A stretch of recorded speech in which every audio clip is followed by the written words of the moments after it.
Hello to everyone. My name is Nuria. I'm a professor at the University of Almería. I would like to start just by saying thank you for giving me the opportunity of participating in this congress.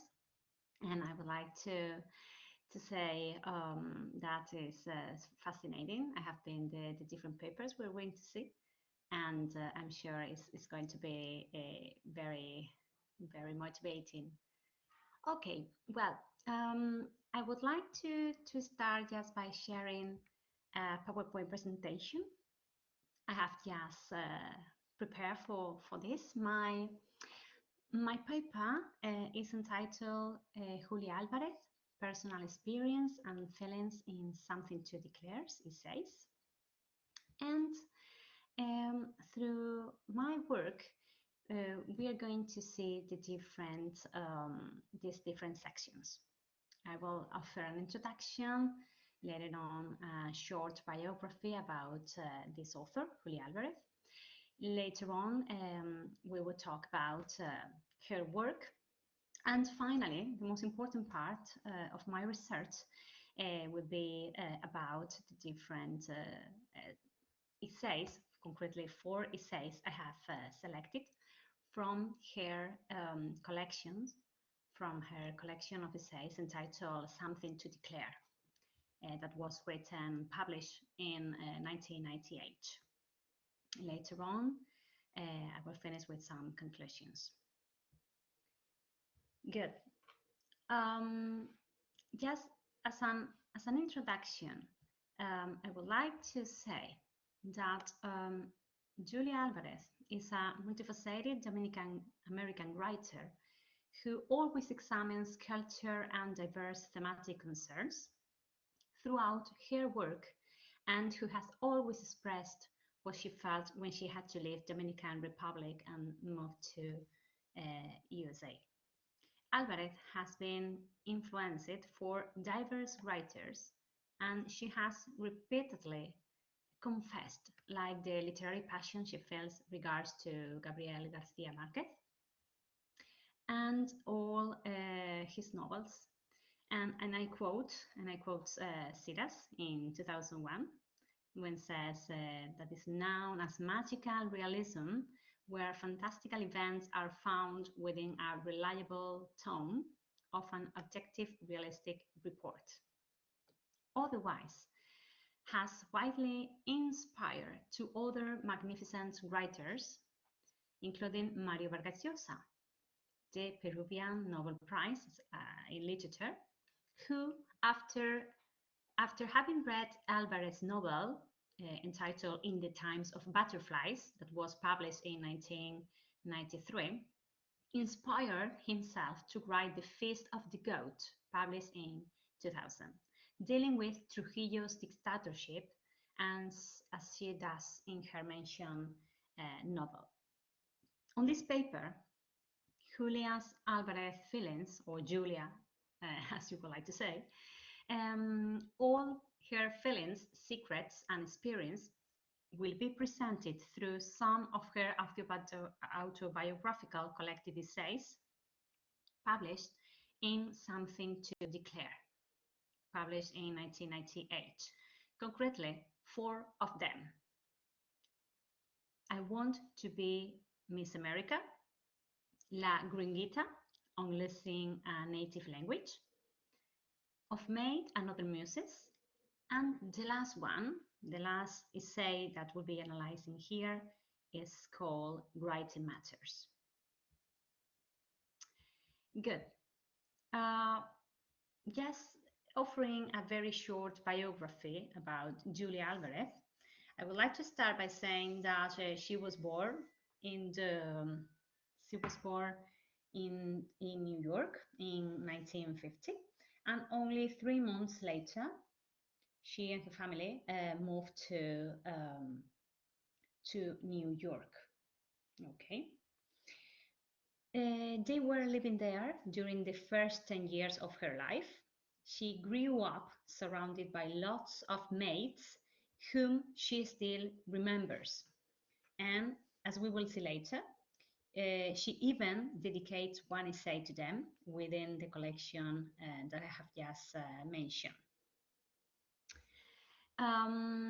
Well, in here I just wanted to include one quote by Silvio Siras, who has written a very good biography about her. And it says, steeped in the oral tradition, Dominicans place a high value on a well-told story. The skilled storyteller is highly respected. As a young child, Julia became adroit at reciting poetry. She was often called upon to entertain guests. In fact, these early recitations impact her writing to this day. In her novels, the reader knowledgeable in Latin American literature will discover verses that belong to the Chilean Pablo Neruda, the Cuban José Martí, the Nicaraguan Rubén Darío, and of course to the Dominican poet Salomé Ureña. The oppressive government of dictator Rafael Leonidas Trujillo threatened her family lives, being all obliged to leave everything they loved behind and move to USA, because Julia's father, who was a physician, was implicated of being involved in a failed plot to overthrow the dictator. Luckily and surprisingly, Trujillo's government gave him and his family the permission to leave Dominican Republic and go to United States, where he was offered a fellowship to specialize in heart surgery. As you can see at the end of this slide, I have included a biography that I widely recommend. That was written by Silvio Siras. It was published in 2001. And in here, the reader can find very important information about this author, but also about 4 of her most popular novels, which are How the Garcia Girls Lost Their Accent, In the Time of the Butterflies, Yo, and finally, In the Name of Salome. Well, let's talk now about Álvarez's work. Julia's work is one of a huge commercial success. Her books have won awards, become bestsellers, and they have been translated into many languages and onto film. Furthermore, as Harrison Hipton claimed, and I quote, "In the past 20 years or so, scholarly attention has grown in tandem with Álvarez's popular success." And I continue with another quote by them, which is the one you can see on the screen. And says, "Over 100 articles and 26 dissertations addressing her work have appeared of late. The dissertations are particularly suggestive, indicating early and burgeoning interest in her work and presaging a future of more of the same. Also suggestive is that nearly 20% of these essays are written in Spanish, which attests to Álvarez's growing global appeal. Scholarship now engages her texts along a broad spectrum of positions, many of which examine Álvarez's interest and critique of elements of colonial and also post-colonial practices." Well, let's move on now to a very brief introductory analysis I would like to offer before starting analyzing the 4 essays I will do later. I would say that something to declare this collection of essays is an autobiographical one. In here, Julia Álvarez describes the life of a Dominican writer living in the United States. It is divided into 2 parts: customs and declarations, a play on words referring to her family's living in the Dominican Republic, and immigrating to the United States in 1960, as Joel Nelson says in 2009. The book itself is made up of insightful, well-crafted essays that reflect not only a multicultural American's experiences, but also the experiences of a woman writer struggling to be published and come to terms with her life in the post-feminist revolution era. As Joel Nelson states, and I quote, "It is an interesting retelling of the events in Álvarez's life that made her who she is today, and it is told from the viewpoint of someone who is comfortable with reflecting on who that person is, the second oldest daughter in an affluent Latino family, a self-doubting, twice divorced woman living in Vermont, and a successful writer of Dominican origin."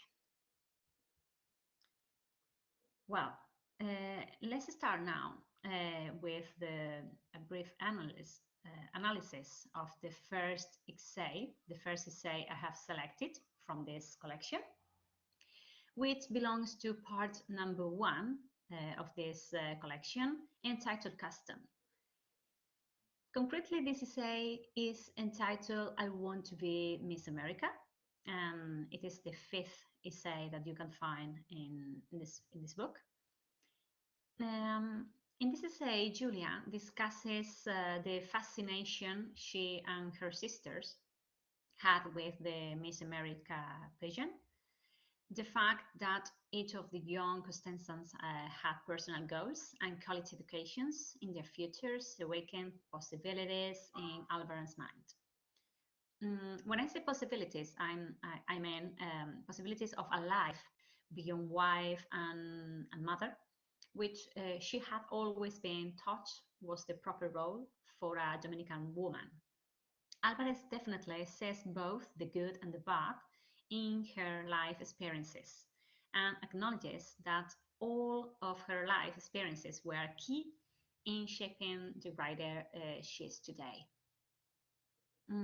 Joel Nelson says, and I quote, "While she touches on insecurities that she felt as a child learning English and adapting to a new culture, she also discusses insecurities that she feels as a fairly Americanized adult woman who has mastered the language and lived in more states than the average American-born citizen."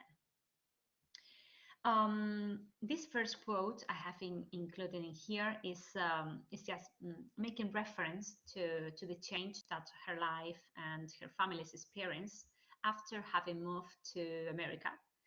And she also talks about how they feel there after some time staying there. It is easily appreciated in the first quote, while in the second quote you can see on the screen is making reference to the difference existing between both cultures, and I would like to briefly, because I don't have a lot of time, I would like just to read just one part of it, and it's more or less in the middle where it says. No stops along the way that might endanger the latter. No careers, no colleges, no shared apartments with girlfriends, no boyfriends, no social lives. But the young women on screen who were being held up as models on this new country were in college, or at least headed there. They wanted to do this. They were going to do that with their lives. Everything in our native culture had instructed us otherwise. Girls were to have no aspirations beyond being good wives and mothers. Well, let's now move on the second essay I would like to talk about, which is entitled La Gringuita, on losing a native language. It's concretely the 7th essay we can find in this collection. And we could say that Julia talks to the reader in order to make him or her now the way she started to learn English, the language she would prefer to use from then on. This essay also explains how she and her daughters formed themselves a new identity, an hybrid one, due to the process of living between two cultures and languages completely different. And finally, we can also say that La Gringuita, this essay, is about the importance that keeping their native language alive was for her parents. We can easily appreciate all this, and we can say it in some of this following quotes.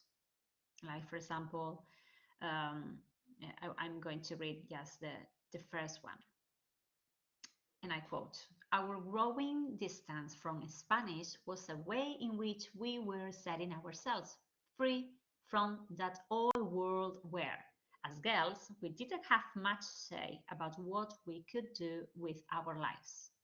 In English, we didn't have to use the formal usted that immediately put us in our place with our elders. We were responsible for ourselves, and that made us feel grown up. My parents, anxious that we not lose our tie to our native land, and no doubt thinking of future husbands for their 4 daughters, began sending us home every summer to Mummy's family in the capital."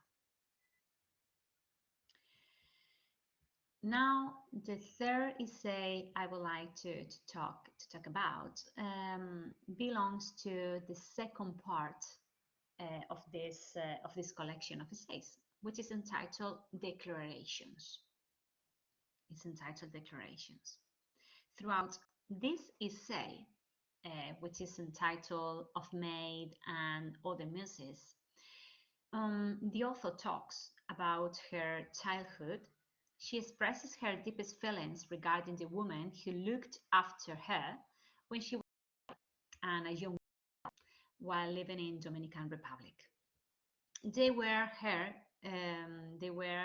3 tias, as she refers to them using Spanish, tias and not aunts or aunties. And they were called Tia Rosa, maiden aunt Titi, and Tia Amelia.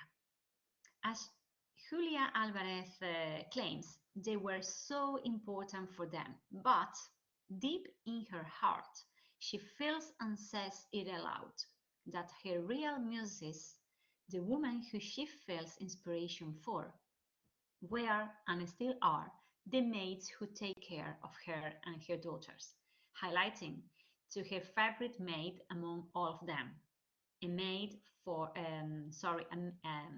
she was a maid of her family called Gladys, who taught her a lot of things in life. And in these 2 quotes, you can easily appreciate what I have just said. Well, I would like just to mention this one quote I haven't included in the slide, okay, just to offer you another one. And it says, I quote, "But the voice I heard when I listened to myself think was the voice of a woman sitting in her kitchen, gossiping with a friend over a cup of coffee. It was the voice of Gladys, singing her sad boleros, Belkis putting pot color on my face with tales of her escapades, Titi naming the orchids, Ada telling me love stories as we made the beds. I had, however, never seen voices like this in print, so I didn't know poems could be written in those voices. My voice." Well, I really like that quote. That's why I wanted to read it and share it with you. Well, the last essay we can find within this collection, within Something to Declare, is entitled Writing Matters. Writing Matters. And well, I would like to say regarding this that Julia Alvarez is talking here about her experience writing in English, obviously not her native language, that was Spanish. And she also talks about the pleasure she feels when she is reading other authors, whom she often names in her greetings. This is a greeting matters. Writing matters, sorry. Also, it's about what writing means for her. Throughout this essay, she sometimes questions herself about being a writer.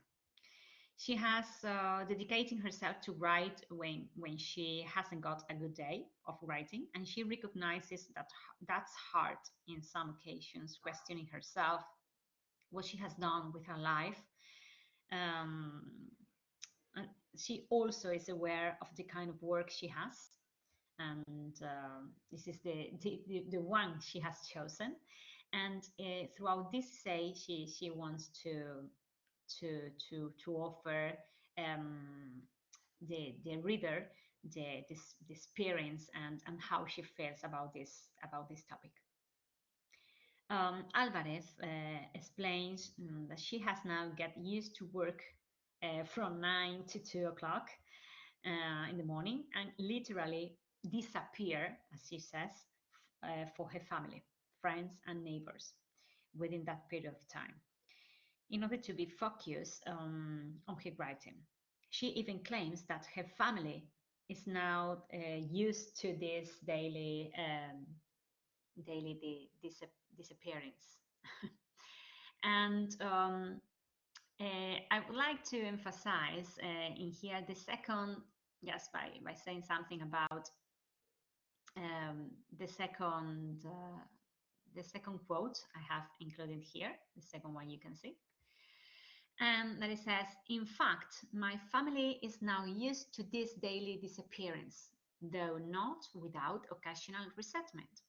Many a time, a call from one of my sisters begins, it's so hard to get in touch with you because, of course, I can't call you before 2. I admit that the comment makes me a little defensive. What grates, I think, is the idea that I have that I am home and choosing to ignore them. My mother has joked that she better not die before 2 in the afternoon. I've learned to tease back. No, mommy, please feel free to die anytime you want, but have them notify me after 2 if you don't mind. Okay. If I heard on the message machine that my mother was dying or that my sister was upset about not getting a certain job or that Bill, is her husband, just heard some sad news about the health of a friend of ours, I take the call. But the truth is that when I'm having a good writing day, I disappear into the writing. I don't come downstairs to listen to my messages. Many times, especially if the noise machine is on, I don't even hear the phone ringing. Well, I just wanted to read this quote because in here we can see the kind of humor and irony that Alvarez uses, and I think it was so important. Um, well, just showing you some conclusions. Okay, I don't know why in here I have included twice the references. Well, just by finishing with some conclusions, yes, I would like to say that throughout this collection of essays, Julia Alvarez shows her feelings, her opinions, and her life experiences. The goal of her essays is not to persuade the reader to feel sorry, to be angry, or share the same points of view. Her mission is just to share this life with her readers. Here, Alvarez tells the story of her life and shows that one can retain the best from all worlds, in her case, the Dominican and the American, and also retain experiences without losing oneself, like she reinvents herself along the way. And well, that has been all. Thank you very much for your attention. Just in case you've got any doubt or you would like to keep in touch, you can freely send me an email. Thank you very much. Have a nice day.